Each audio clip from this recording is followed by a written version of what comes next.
So friends ಏನು ಗೊತ್ತಾ, ಇವತ್ತು ನಮ್ಮ ತೋಟಕ್ಕೆ JCB ಬಂದಿತ್ತು. ಏನಕ್ಕೆ ಅಂದರೆ ನಾವು ಟ್ರ್ಯಾಕ್ಟ್ರಲ್ಲಿ ಈ ಕಲ್ಲುಗಳು ಬರುತ್ತಲ್ಲ ಏರಿ ಕಟ್ಟೋಕ್ಕೆ, ಅದನ್ನು ಟ್ರೈಲಲ್ಲಿ ಓಡಿಸಿದ್ವಿ.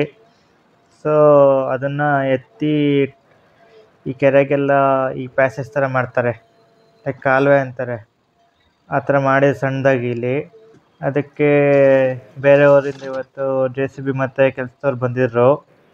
JCB ಅಣ್ಣ ಇಲ್ಲಿ ಎತ್ತೆತ್ತ ಆ ಕಡೆಗೆ ಇಡ್ತಿದ್ರೆ ಅವ್ರುಗಳು ಆ ಕಡೆಯಿಂದ ಕಟ್ಕೊಬರ್ತಿದ್ರು. ಅದನ್ನು ತೋರಿಸ್ತೀನಿ ಬನ್ನಿ.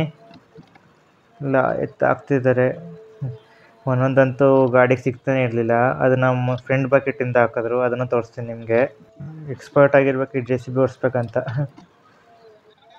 ಟ್ರ್ಯಾಕ್ಟರ್ ಥರನೇ ಇದು ಹೆವಿ ಟಫ್ ಇದೆ. ಇದು ಓಡಿಸ್ಬೇಕಂದ್ರೆ ಟ್ರ್ಯಾಕ್ಟ್ರಿಗಿಂತನೂ ಎಕ್ಸ್ಪರ್ಟ್ ಆಗಿರಬೇಕು.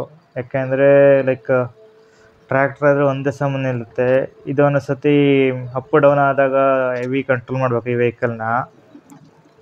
ಒಂಥರ ದೂರದಿಂದ ನೋಡಿದ್ರೆ ಯಾವುದೋ ಆನೆ ಥರ ಕಾಣುತ್ತೆ, ಯೆಲ್ಲೋ ಕಲರ್ ಎಲಿಫೆಂಟ್ ಥರ. ಈ ಅಣ್ಣಂಗೆ ಮಾತ್ರ ಹೆವಿ ಎಕ್ಸ್ಪೀರಿಯೆನ್ಸ್ ಇದೆ.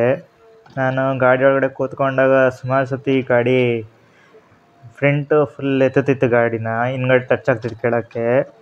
ಆಗ ಹೆವಿ ಕಂಟ್ರೋಲ್ ಮಾಡಿದ್ರು ಗಾಡಿನ. ನೋಡಿ, ಯಾವಾಗಲೇ ಕಲ್ಲು ಕಟ್ತಿದ್ದಾರೆ ಅನ್ನಲ್ಲ ಅಪೋಸಿಟ್ ಸೈಡು. ನೋಡಿ ಇಲ್ಲಿ ಆ ಕಡೆ ಕಲ್ಲೆತ್ತು ಮೇಲಕ್ಕೆ ಇಡ್ತಿದೆ ಗಾಡಿ, ಈ ಸೈಡಿಂದ ಇವ್ರು ಎತ್ತಾಗ್ತಾ ಇದ್ದಾರೆ.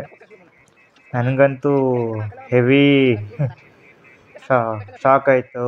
ಯಾಕೆಂದರೆ ಇವ್ರಿಗೆ ಎಷ್ಟು 10 ಇಯರ್ಸಿಂದ ಓಡಿಸ್ತಿದ್ದಾರಂತೆ JCBನ. Heavy expert driver. ಆಮೇಲೆ ಕೆಲಸನೂ ಅಷ್ಟೇ ನೀಟಾಗಿ ಮಾಡ್ತಾರೆ. ಇವತ್ತಿನ ವೀಡಿಯೋ ಇಷ್ಟೇ ಗಾಯ್ಸ್. ನೆಕ್ಸ್ಟ್ ವಿಡಿಯೋ ಸಿಗ್ತೀನಿ ನಿಮಗೆ.